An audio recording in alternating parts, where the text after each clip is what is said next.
Do the rich people cringe and say, don't tell them that, Rob? Yes. Don't tell people what you know. Right. Keep them poor.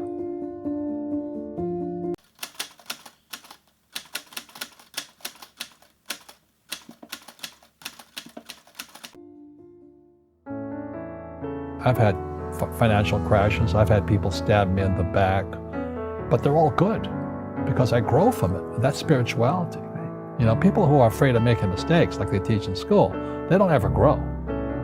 Because spirituality is there's good and there's bad, there's right and there's wrong, there's up and there's down. Most people only want to be right, they only want to be positive. Well, you can't have that, that's not reality. Well, I wasn't poor by most people's standards, but I came from a family with a poor attitude, if you know what I mean. Because rich, poor, middle class, poverty starts with a fundamental attitude. Poverty is passed on. It's taught in your families. And middle class is taught in families. And so the people right now who are sitting at home, who are struggling financially or worried about money or unhappy, they may be making a lot of money, but unhappy with what they're doing, it was probably taught to you. You know, your superego was taught, get a job, work hard, or you'll never be rich, or the rich are evil, or whatever. The school system will never teach you about money. The school system was designed to teach you to be an employee, which is important, or a doctor or a lawyer, a specialist, but never about money. And what most people lack is real business knowledge, like accounting, you know, like debt, like taxes. You gotta know that stuff, but they don't teach it in school to anybody. So, and then when people ask me, how did your rich dad learn this when your poor dad, a PhD, didn't? And the answer is very simply, my rich dad, who's my best friend's father, his father died when he was 13. So rich dad had this family business at 13 to run. So he had to drop out of school, which was his blessing. You know, there's blessings and, you know, sometimes the blessing doesn't look like a blessing, but it turned out to be a blessing. And then his teachers became his bookkeeper, his accountant, his attorney, his banker, his real estate agents. So he has what I call real teachers, not these fake teachers in school.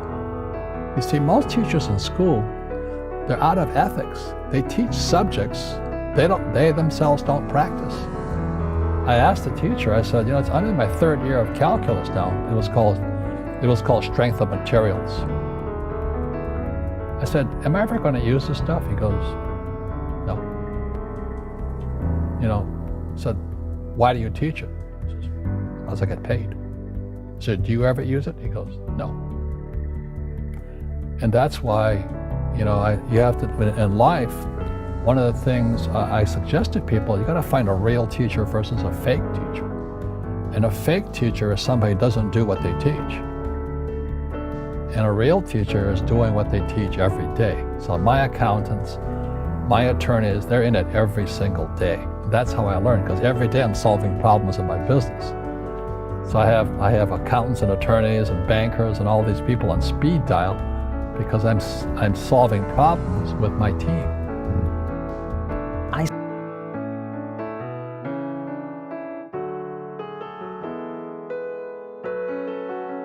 My father was the head of education, PhD, all that stuff. I go home and ask him, said, why don't we learn about money in school? And he looked at me and said, because the government doesn't let us teach that subject. The government tells us what we can teach and what we can't teach. And I thought that was strange. And I said, but aren't we going to school to learn about money? He says, no, your job is to get a job.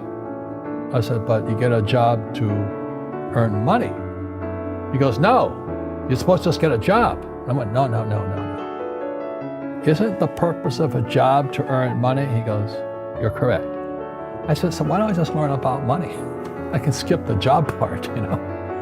And he got flustered and he said, if you want to learn about money, why don't you ask your best friend's father about money?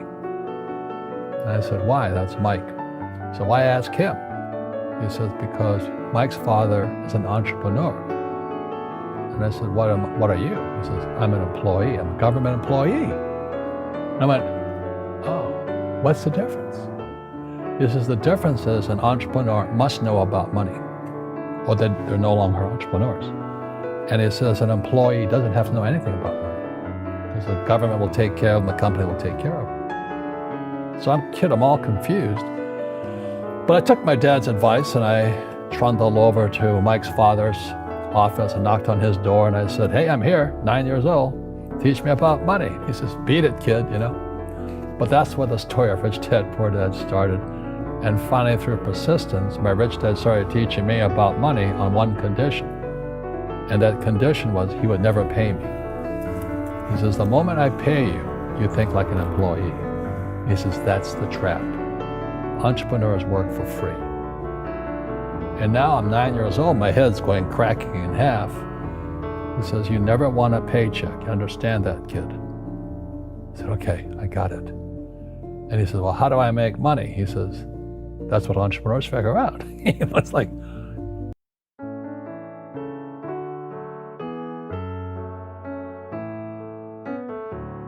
so how do I learn about money? So he would just break out a Monopoly game board. So I would work for free. I'd pick up cigarette butts, and he had hotels and restaurants, and I would clean and do menial tasks. And as I got older, I started getting into office work and marketing and accounting, and I was an apprentice basically, but I always worked for free. And he would teach me about money. But the way he taught me about money was playing Monopoly. And finally one day I got upset. I said, well, when are you going to teach me about money? He says, what do you think we're doing? We're playing Monopoly. He goes, no. What do you think we're doing? We're playing Monopoly. He says, what do you think we're doing? I said, I don't know. I'm teaching you about money. And then that's why, you have one green house. He says, there's many formulas for great success in money. There's thousands of them. But one of the best ones is found on the game of Monopoly. Still is today.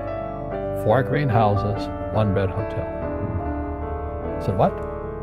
He says, one of the greatest ways to acquire great wealth is playing Monopoly in real life. 4 green houses, 1 red hotel. Well, is that all there is? He goes, that's it. And he says, what do you think I'm doing? And I went, I don't know. So then he took me out and he showed me his greenhouses. And 10 years later, when I was 19, I was now in school in New York, and I come back to Hawaii, and Rich Dad had bought the biggest piece of land smack dab in the middle of Waikiki Beach. And when you go to Waikiki Beach today, you'll see the Hyatt Regency Hotel.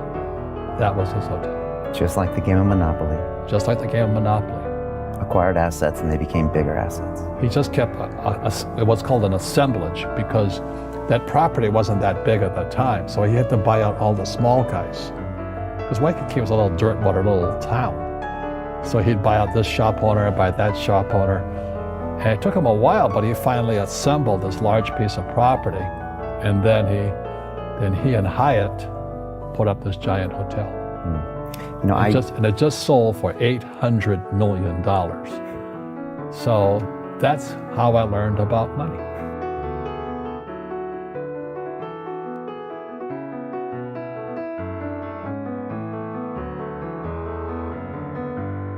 You giving this knowledge out, and yeah. Do the rich people cringe and say, don't tell them that, Rob? Yes. Don't tell people what you know. Keep them poor. But, unfortunately, the poor, as was in the Bible, I'm not real religious, the poor will always be amongst us, because it starts up here. Right, it's that fear mentality. It's in their words, and the words become flesh. Again, I'm not really religious. I flunked out of Sunday school also. But when they say I can't afford it or I can't do that, they go down.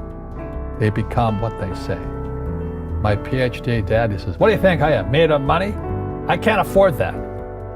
And my rich dad would say, that's why he's poor. Poor people say, I can't afford it, I can't do that, I don't have time.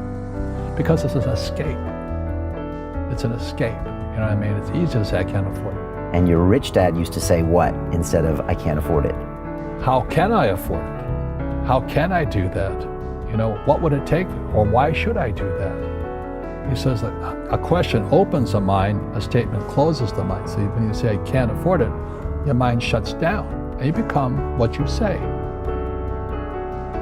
Rugby is a team sport, but so is soccer. The rules are different. And other people are golfers. They play by themselves. And so everybody's different. So my game financially is business, number one. Second is real estate. So what I say to young people is you find your game.